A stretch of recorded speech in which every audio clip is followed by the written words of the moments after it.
tonight we begin our show from a shop on Melrose Avenue called Off the Wall Antiques. Now that may seem odd to you, since our show tonight is about collectors, not antiques. But it's in shops like this one throughout the city, in fact, throughout the world, that a collector might find that one exotic item that will be the crowning glory to a collection that has taken a lifetime to accumulate. Now, if you're a collector of musical monkeys or talking ostriches, or perhaps a few more unusual things, then this place and this shop is definitely for you. Now, if you're not a collector, you might be curious to know why people accumulate everything from the mundane to the ridiculous. So, collect your thoughts, and let's take a look at some very passionate and dedicated collectors.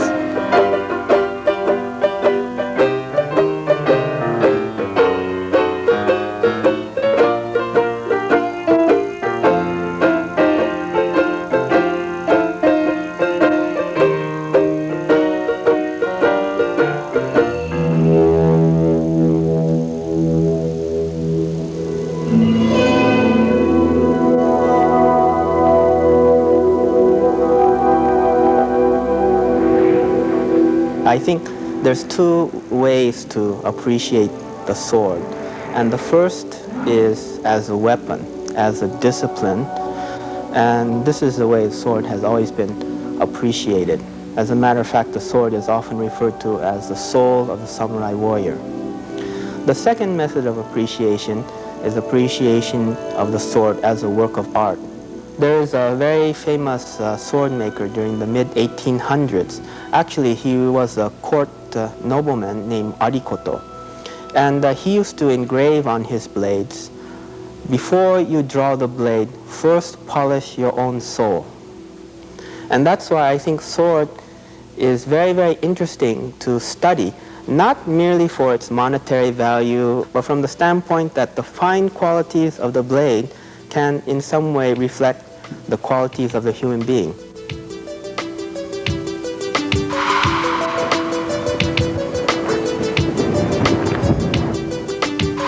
Collecting can be a source of great monetary rewards, but for Daniel Furuya, the motives are quite different.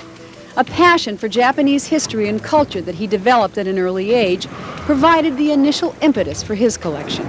He is both an historian and a curator, helping to preserve artifacts from Japan's unique feudal past. I'm particularly interested in blades of the Koto period, which are blades made before 1600. One of my most prized blades, and I've had this for almost 15 years now, this is a second generation tsunahiro made in the Kamakura province.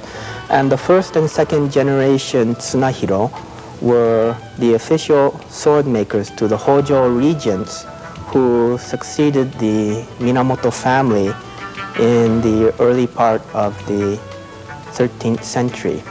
I think the owner who had the sword made for himself was a deeply religious man who was very conscious of his mortality on the battlefield. And that has a beautiful association to me. For over 15 years, there's only about a dozen people who've ever seen this blade. Now millions of people will see this blade. Many of Daniel's swords are over 500 years old. Who are the owners over the centuries? How many battles has each of the blades seen? The mysterious history of each, coupled with their remarkable craftsmanship and condition, all adds up to a collection where individual pieces can be worth well over $10,000 each. I myself don't care of the monetary value, and if I see a sword and I like it, then I sell everything to try to get it.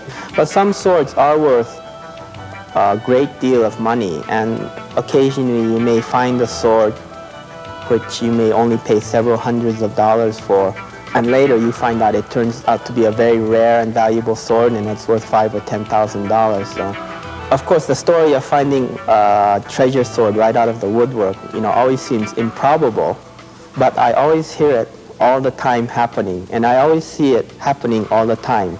But it never happens to me.